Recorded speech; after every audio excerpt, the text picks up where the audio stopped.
오늘은 창세기 12장 1절로 9절 말씀, 새날을 축복하라 라는 말씀으로 함께 은혜를 나누겠습니다. 먼저 주여 말씀하옵소서 같이 하겠습니다. 주여 말씀하옵소서, 주의 종이 듣겠나이다. 아멘. 주의 음성이 들리는 복된 시간이 되시기를 바랍니다. 이스라엘 출애굽 역사 중에 가장 이스라엘 백성들이 기억하기 싫은 장소와 사건이 있습니다. 그곳이 어디냐면 가데스 바네아 사건입니다. 가데스 바네아는 가나안 땅 바로 앞에 있는 땅인데, 모세가 그 가데스 바네아 땅에서 정탐꾼 12명을 가나안 땅으로 보냈습니다. 그래서 그 땅을 정탐하게 했거든요. 근데 돌아와서 10명의 정탐꾼은 가서 보니까 그 땅은 좋은 땅입니다. 그런데 그 땅에 안악자손이 있어서 우리 스스로 보기에도 우리는 메뚜기여서 안 됩니다 라고 그러면서 불평하면서 지도자를 세워서 애굽으로 돌아가자라고 그런 곳이고, 하나님을 온전히 믿었던 여호수아와 칼렙은 그 땅은 하나님 우리에게 주시면 우리가 차지할 수 있으니까 올라갑시다. 그들은 우리의 먹입니다. 밥입니다. 올라갑시다 라고 한 곳이거든요. 그런데 백성들이 그렇게 말하는 여호수아와 칼렙을 돌로 치려고 했습니다. 하나님께서 그때 뭐라고 말씀하시냐면 너희 말이 내 귀에 들린 대로 내가 행하리라 라고 그러시면서 그 하루가 40일의 하루가 1년이 되어서 40년 동안 광야에서 배하리라 라고 말씀하거든요. 가나안 땅을 앞에 두고 가나안 땅 축복의 땅에 못 들어가고 다시 광야로 들어가게 되었다라고 말씀합니다.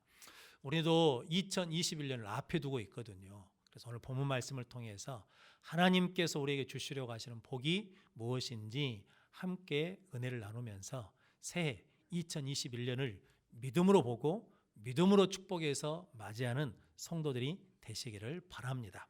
새해를 축복하라. 첫 번째는 축복하는 사람이 되라입니다. 오늘 2절 말씀 같이 읽어보겠습니다. 내가 너로 큰 민족을 이루고 내게 복을 주어 내 이름을 창대하게 하리니 너는 복이 될지라. 아멘.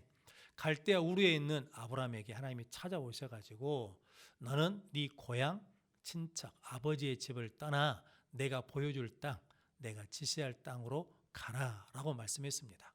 그때 그렇게 순종하면 하나님께서 내가 너로 큰 민족을 이루게 하고 내 이름을 창대케 하고 네가 복이 될 것이다 라고 말씀합니다.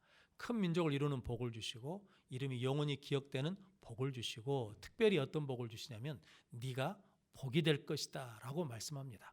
하나님께서 아브라함을 통해서 새로운 구원의 역사를 이루어 가실 때 가장 핵심이 되는 게 뭐냐면 아브라함이 복이 되는 것입니다. 그래서 아브라함이 그것을 믿음으로 받았거든요. 믿음으로 순종했거든요. 그때 하나님의 약속의 말씀이 현실의 사건이 되었습니다. 복이 되었습니다. 그럼 성도 여러분, 우리도 하나님을 믿고 하나님의 말씀에 순종하면 하나님이 주신 복이 되는 은혜를 누리게 될 줄로 믿습니다. 그렇게 하나님의 복이 되는 성도들이 되시기를 바랍니다. 이 복이 된다는 의미가 어떤 의미냐면, 일본 요리 작가 중에 미우라 아야코라는 분이 계시거든요. 이분이 폐결핵과 척추 질환으로 13년 동안 투병을 했답니다. 처음부터 예수 믿는 분이 아니시고 이렇게 투병하시고 요양하시다가 예수를 영접하여 그리스도인이 되었습니다. 그래서 병이 나았거든요. 근데 남편의 얼굴만으로는 생활하기가 힘들어가지고 어느 날 동네에다가 구멍가게를 하나 내었답니다. 그런데 기쁨으로 섬기고 그리스도의 사랑으로 봉사하니까 가게가 번성했어요. 어느 날 남편이 퇴근하고 들어오면서 아내 되는 미우라 아역곡이 이렇게 말하더랍니다. 우리 가게가 장사가 잘 되니까 좋은데 다른 이웃 가게들은 장사가 안 돼서 문을 닫을지도 몰라 라고 그러더랍니다. 그런데 그 말이 마음에 부딪혔어요. 그래서 이렇게 하면 안 되겠구나 라고 생각해가지고 가게 물건을 좀 줄였답니다. 그리고 어떤 물건을 아예 갖다 놓지도 않았대요. 그래서 누가 찾으면 우리 가게는 그 물건이 없고 저 가게 가면 그 물건이 있습니다. 저 가게로 가십시오 라고 했다는 거죠. 그래서 이 미우라 아야코의 마음이 더 기쁨이 생기고 시간적인 여유가 생겨가지고 그녀를 유명하게 만드는 베스트셀러 빙점이라는 소설을 지으게 되었다라고 합니다. 이게 뭐냐면 복이 되는 사건이거든요. 그럼 성도 여러분, 하나님 우리를 뭘로 세우셨다는 겁니까? 복으로 세워주시고 복으로 삼아주신 줄로 믿습니다. 그렇게 복이 되는 귀한 성도들 되시기를 바랍니다. 그럼 아브라함은 하나님이 자기를 복으로 세우신 것을 믿고 깨닫고 받아들였기 때문에 그의 삶 가운데 어렵고 힘든 일이 있었거든요. 그런데도 절대로 그것을 갚거나 보복하지 않습니다. 왜냐하면 오늘 3절 말씀 같이 읽어보겠습니다. 너를 축복하는 자에게는 내가 복을 내리고 너를 저주하는 자에게는 내가 저주하리니 땅의 모든 족속이 너로 말미암아 복을 얻을 것이라 하신지라. 아멘. 아브라함을 축복하는 자에게는 뭘 받고? 복을 받고, 아브라함을 저주한 자에게는 저주를 받는다라고 약속해 주셨습니다. 그래서 아브라함은 복이기 때문에, 그 복 자체이기 때문에 어려움이 있어도, 힘든 일이 있어도 그렇게 크게 상관하지 않았다는 거죠. 왜냐하면 하나님 나를 뭐 하실 거니까, 복되게 하실 거니까. 냉전 시대 때 구소련에 3가지 기적이 있었답니다. 나무가 엄청나게 많은데도 불구하고 나라에 종이가 없었답니다. 구소련에 기름, 원유 매장량이 상당히 많은데도 불구하고 실제적으로 생활에는 기름이 없어서, 휘발유가 없어서 어려움을 겪었답니다. 땅이 엄청 넓거든요. 그런데도 불구하고 뭐가 없냐면 식량이 없었답니다. 왜냐하면 그 전에는 그런 나라가 아니었대요. 그런데 공산혁명이 일어난 다음에 교회와 믿는 성도들을 핍박하기 시작해가지고 그 땅에 축복의 문이 닫아져서 그런 일이 일어났다라는 거거든요. 성도 여러분, 하나님 우리를 뭘로 세우셨다는 겁니까? 축복의 사람으로 세우셨습니다. 복의 사람으로 세워주신 줄로 믿습니다. 그러면 여러분들은 축복하는 사람이 되시기를 바랍니다. 아브라함은 하나님의 약속대로 복이 되었습니다. 그런데 아브라함의 생전에는 그 복이 눈에 보이지 않았습니다. 가나안 땅으로 갔거든요. 그런데 가나안 땅에 흉년이 들어서 어려움을 겪기도 하고, 흉년을 피해 애굽에 내려갔더니 아내 사라를 잃을 뻔하고, 큰 민족을 이루겠다고 약속해 주셨는데 약속의 자녀는 이 100세 때 얻은 이삭 하나뿐이었습니다.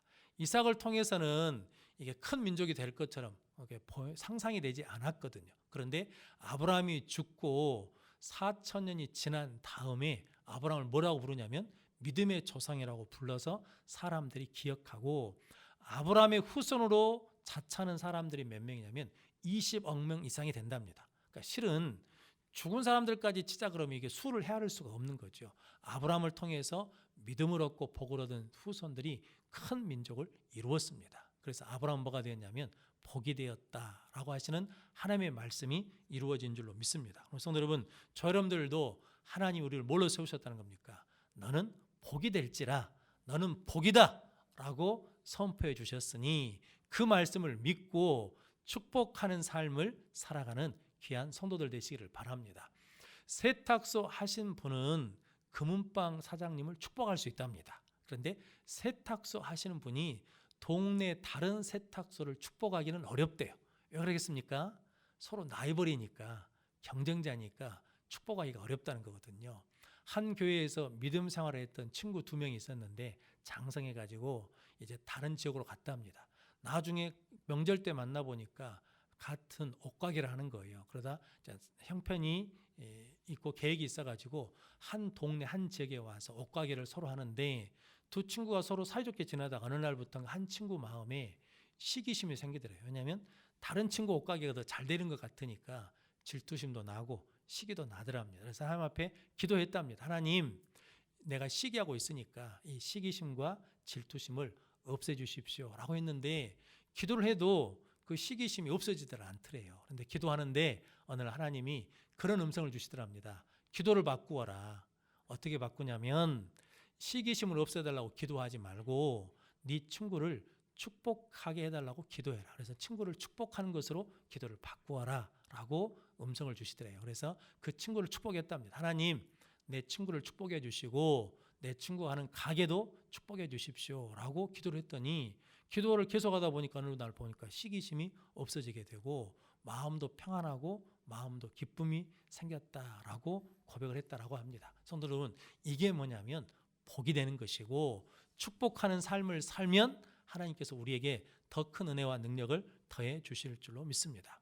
우리는 어떻습니까? 축복하는 사람으로 살고 있습니까? 성도 여러분, 죄가 들어오기 전에 우리는 복의 사람이었습니다. 하나님이 사람을 창조하실 때 하나님의 형상대로 창조하시고 그 코에 생기를 불어 넣어 주셔서 생명이 되었습니다. 그래서 우리는 하나님의 복이 되었거든요. 그런데 그러면서 하나님이 복을 주셨습니다. 생육하고 번성하고 땅에 충만하라 라고 복을 주셔서 복으로 살았습니다. 그런데 죄가 들어옴으로 말미암아 하나님의 형상을 잃어버렸습니다. 복을 잃어버렸거든요. 그런데 예수님이 이 땅에 오셔서 우리 죄를 위해 죽으시고 부활하심으로 우리를 구원해 주셨습니다. 하나님의 형상을 회복시켜 주셨습니다. 이 땅에 복이 되게 해 주셨습니다. 갈라디아서 3장 14절 말씀 같이 읽어보겠습니다. 이는 그리스도 예수 안에서 아브라함의 복이 이방인에게 미치게 하고 또 우리로 하여금 믿음으로 말미암아 성령의 약속을 받게 하려 함이라. 아멘. 예수 안에서 아브라함의 복이 이방인인 우리에게도 뭐 있다는 겁니까? 미치게 되었다, 이르게 되었다, 받게 되었다라는 거거든요. 성도 여러분, 갈대 우리에 있던 아브라함을 불러서 하나님이 복을 삼아 주신 것처럼 허물과 죄에 있던 우리를 하나님이 예수 그리스도를 통해서 구원해 주심으로 말미암아 우리도 뭐가 되었다는 겁니까? 이제 복이 될지라 하나님의 복이 된 줄로 믿습니다. 그래서 축복은요 하나님의 영역이거든요. 하나님만이 뭐 할 수 있냐면 복을 주실 수 있거든요. 근데 우리에게 뭐가 되라는 겁니까? 그 축복이 되라, 복이 되라, 축복하는 사람이 되라. 온 족속이, 온 민족이 너로 말미암아 복을 받을 것이다 라고 말씀합니다. 우리가 축복할 때 하나님의 일에 동참하는 것이고 하나님의 대행자가 되는 거거든요. 그럼 성도 여러분, 여러분들이 사람을 만날 때마다 잘하고 있어, 잘할 거야, 너를 복될 거야 라고 축복하는 복된 성도들 되시기를 바랍니다.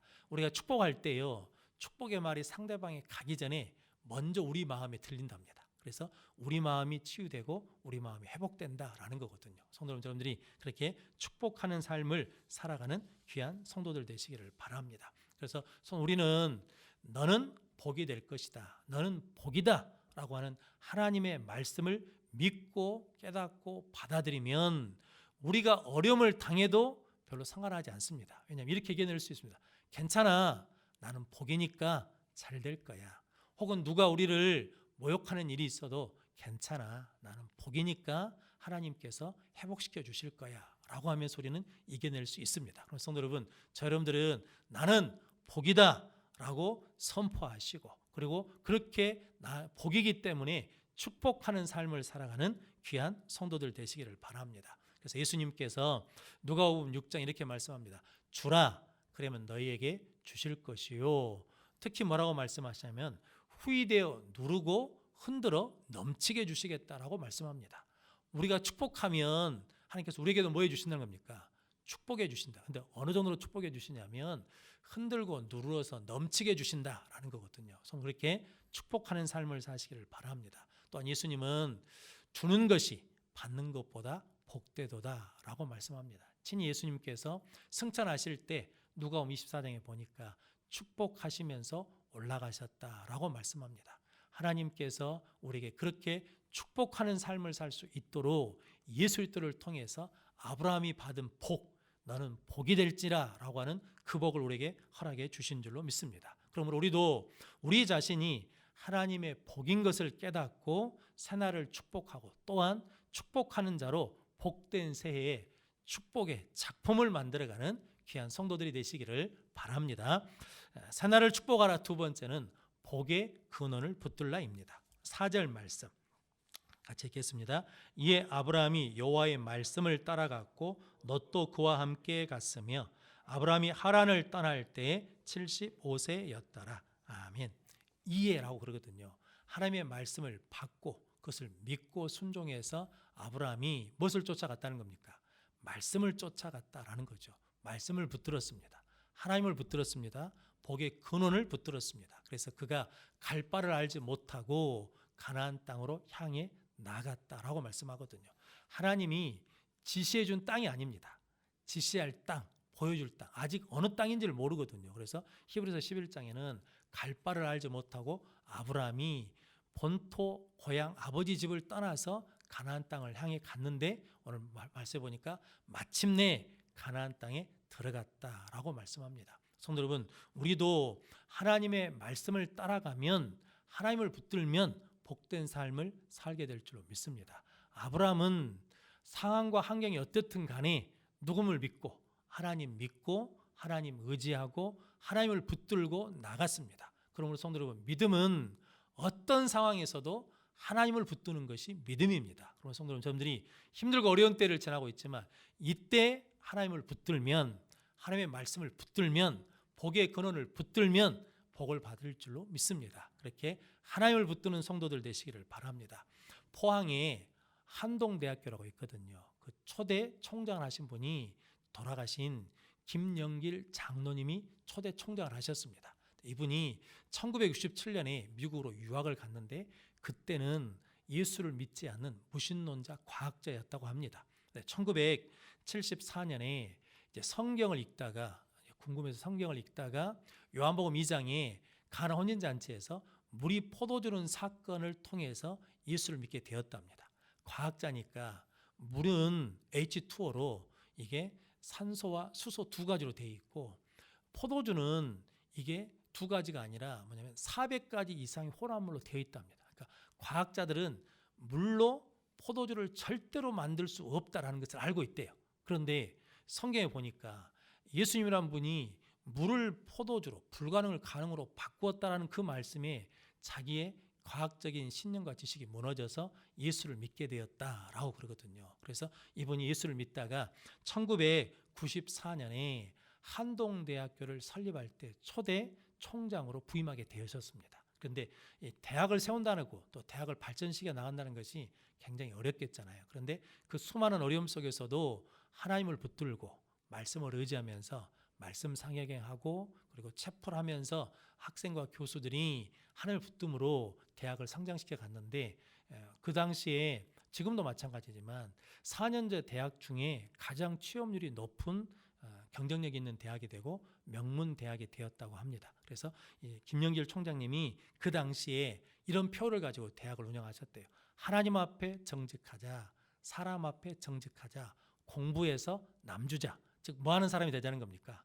축복하는 사람이 되자라고 하는 거죠. 그런데 지식만 쌓는 대학이 아니라 신앙과 인격 위에, 하나님 말씀 위에, 하나님을 붙드는 믿음 위에 지식을 쌓아서 교육을 통해서 하나님의 뜻을 전하고 전도하는 학교를 만들자라고 하는 꿈을 이루어 가셨다라고 합니다. 그러면서 이분이 재학생과 졸업생들에게 우리가 하나님을 붙듦으로 우리 대학이 명문 대학이 된 것처럼 여러분들도 하나님을 붙드는 삶을, 믿음의 삶을 살아가면 명품 인생이 될 줄로 믿습니다 라고 가르쳤다라고 합니다. 성도 여러분, 우리도 하나님을 붙들면 명품 인생이 될 줄로 믿습니다. 그렇게 하나님을 붙들고 복의 근원 되신 하나님을 붙드는 복된 성도들 되시기를 바랍니다. 아브라함과 함께 갈대아 우르를 떠난 사람이 있거든요. 아브라함의 조카 롯입니다. 그런데 성경은 이렇게 구분합니다. 아브라함은 말씀을 쫓아갔고 롯은 그와 함께 갔으며 라고 말합니다. 아브라함은 누구를 쫓아갔냐면 삼촌인 아브라함, 사람을 쫓아갔습니다. 그런데 이것이 겉모습으로는 별 차이가 없는 것 같은데 나중에 큰 결과 차이가 납니다. 롯은 선택할 때마다 무엇으로 선택하냐면 하나님으로 선택하는 것이 아니라 환경과 조건으로 선택합니다. 그래서 아브라함과 갈라설 때도 애굽 땅처럼 좋아 보이고 화려해 보이는 소돔과 고모라 땅을 선택했거든요. 그래서 나중에 불과 유황불로 소돔과 고모라 성이 심판받을 때 간신히 몸만 빠져나오고 또 그 안에는 뒤돌아보다가 소금 기둥이 되었습니다. 그리고 술을 먹고 살다가 두 딸과 상관해서 모압과 암몬 족속을 낳게 되었거든요. 롯은 사람을 따라가고 환경을 따라감으로 말미암아 두 딸을 축복할 수 있는 하나님의 복이 되지 못했습니다. 두 딸을 축복할 복이 그 안에 없는 겁니다. 성도 여러분, 하나님을 붙들지 않고 사람을 붙들고 세상을 붙들면 축복할 수가 없습니다. 성도 여러분들은 항상 끝까지 우리의 복의 근원이 되신 하나님을 붙들고 말씀을 붙듦으로 말미암아 하나님의 복이 되어 자녀들을 축복하고 세상을 축복하는 능력 있는 성도의 삶을 살아가기를 바랍니다. 아브라함은 이렇게 끝까지 복으로 살고 축복하는 사람으로 살기 위해서, 하나님을 붙들기 위해서 그가 한 게 있습니다. 그게 뭐냐면 제단을 쌓았습니다. 오늘 7절 8절 말씀 같이 읽어보겠습니다. 여호와께서 아브라함에게 나타나 이르시되 내가 이 땅을 내 자손에게 주리라 하신지라. 자기에게 나타나신 여호와께 그가 그곳에서 제단을 쌓고 거기서 베델 동쪽 산으로 옮겨 장막을 치니 서쪽은 베델이요 동쪽은 아이라. 그가 그곳에서 여호와께 제단을 쌓고 여호와의 이름을 부르더니 아멘. 아브라함은 끝까지 하나님을 붙들고 복의 근원을 붙들기 위해서 무엇을 드렸다는 겁니까? 자기에게 나타나신 하나님 앞에 제단을 쌓고 여호와의 이름을 불렀다라고 말씀하거든요. 성도 여러분, 그래서 아브라함은 끝까지 복의 사람으로 승리하고 믿음의 조상이 된 줄로 믿습니다. 성도, 그럼 저들도 예배를 통해서 하나님을 끝까지 붙듦으로 말미암아 복의 사람으로 승리하시기를 바랍니다. 야곱도 창세기 47장 31절 말씀 같이 읽겠습니다. 야곱이 또 이르되 내게 맹세하라 하매 그가 맹세하니 이스라엘이 침상 머리에서 하나님께 경배하니라. 아멘. 이스라엘이 침상 머리에서 하나님께 뭐 했다는 겁니까? 경배했다, 예배했다라는 거거든요. 이게 어떤 내용이냐면 야곱이 요셉 애굽 총리가 되니까 요셉을 따라서 애굽으로 내려가서 147세가 되었습니다. 이제 죽을 때가 가까운 거예요. 그래서 요셉을 불러가지고 너는 내가 죽으면 애굽 땅에다 나를 장사하지 말고 우리 조상의 묘지에 나를 장사하라, 맹세해라 라고 했습니다. 그리고 난 다음에 뭐냐면 그가 이스라엘이 침상 머리에서, 즉 연약하니까 침상에 누워있으면서도 뭐 했다는 겁니까? 하나님께 경배했습니다. 그랬더니 48장에 요셉이 두 아들 므낫세와 에브라임을 데리고 와서 야곱에게 축복을 받고 야곱이 창세기 49장에 12아들을 모아가지고 그들의 분량대로 축복했습니다. 야곱이 뭐 했더니 하나님을 붙들고 하나님께 예배했더니 죽는 날까지 뭐 했다는 겁니까? 축복하는 인생을 살았다라고 말씀합니다. 다윗도 사무엘하 6장 18절 말씀 같이 읽겠습니다. 다윗이 번제와 화목제를 드리기를 마치고 만군의 여호와의 이름으로 백성에게 축복하고 아멘. 이 내용 어떤 내용이냐면 다윗이 하나님의 법궤를 다윗성 예루살렘 성으로 모셔 드리거든요. 그때 기뻐하며 춤을 춥니다. 그러고 난 다음에 하나님께 번제와 화목제를 드렸어요. 그리고 난 다음에 백성들을 뭐 했다는 겁니까? 축복해서 떡과 고기를 나눠줘 집으로 돌아가게 했거든요. 그리고 난 다음에 다윗이 자기 집으로 돌아가서 가족을 축복하려고 집으로 돌아왔습니다. 그런데 창문으로 그걸 보고 있던 미갈이 집에 들어온 다윗한테 왕이 채통 없이 계집종들 앞에서 그렇게 하는 것이 무슨 일입니까? 라고 그러면서 비난을 하거든요. 그때 다윗이 내가 이보다 더 낮아져도 나는 하나님을 예배할 것이다 라고 그러면서 고백하거든요. 그때 사무엘하 6장 23절 이렇게 말합니다. 그러므로 사울의 딸 미갈이 죽는 날까지 그에게 자식이 없으니라 라고 말씀하거든요. 이 자식은 그 당시에 복이거든요. 좀 축복하러 온 다윗을 비난한 미갈에게는 뭐가 없었다는 겁니까? 죽을 때까지 복이 없었다라는 거거든요. 성도 여러분, 예배를 드리고 나면 반드시 가서 뭐 해야 돼요? 축복해야 돼요. 집에 가서 자녀들이 내 마음에 안 들어, 못마땅해. 그래도 뭐 해줘야 돼? 너는 하나님이 복 주실 거야. 너는 잘 될 거야. 힘내라. 하나님이 도우신다라고 뭐 해야 된다는 겁니까? 축복해야 돼요. 성도 여러분, 예배는 뭐 하기 위해서 드리는 거냐면 축복하기 위해서 드리는 거죠. 왜냐하면 예배하면 하나님이 나를 무엇으로 세워주시고 복으로 세워주시고 내가 예배하면 하나님을 붙드는 것이니까 축복하는 자가 되는 것입니다. 그럼 성도 여러분, 저 여러분들이 예배함으로 말미암아 하나님을 붙들고 복의 근원을 붙듦으로 축복하는 귀한 성도들 되시기를 바랍니다.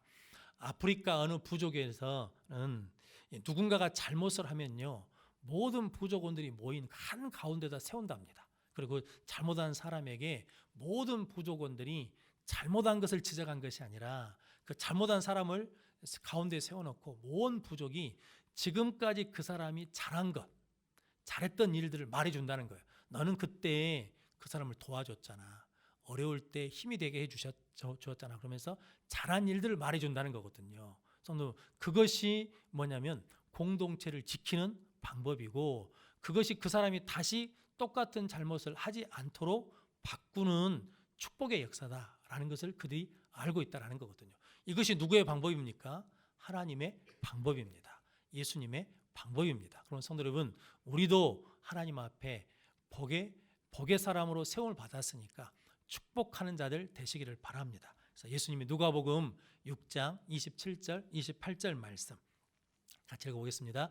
그러나 너희 듣는 자에게 내가 이르노니 너희 원수를 사랑하며 너희를 미워하는 자를 선대하며 너희를 저주하는 자를 위하여 축복하며 너희를 모욕하는 자를 위하여 기도하라. 아멘. 예수님께서 너희를 저주하는 자를 위해 뭐하라고? 축복하며 너희를 모욕하는 자를 위해서 기도하라. 왜냐하면 너희는 누구니까? 복이니까. 너희는 축복하는 사람이니까. 축복하면 네가 살고 상대방도 살고 공동체도 살기 때문에 저주하지 말고 도리어 뭐라는 겁니까? 축복하라, 기도하라 라고 말씀합니다. 성도 여러분, 그러므로 우리도 우리 자신이 누구인지 알아야 합니다. 우리는 하나님의 자녀입니다. 우리는 하나님의 복입니다. 그럼 성도 여러분들이 축복하는 삶을 사시기를 바랍니다. 무엇을 붙드냐에 따라서 인생이 달라집니다. 성도 그러므로 여러분들은 말씀을 붙들고 복의 근원이신 하나님을 붙드는 자들이 되셔서 승리하는 자들 되시기를 바랍니다. 성도 여러분, 우리의 신분을 지키고 계속해서 하나님을 붙들기 위해서 예배함으로 말미암아 새해를 축복하고 축복하는 자로 새해에 축복의 삶을 만들어가는 귀한 성도들이 되시기를 주님의 이름으로 축원합니다. 기도하겠습니다.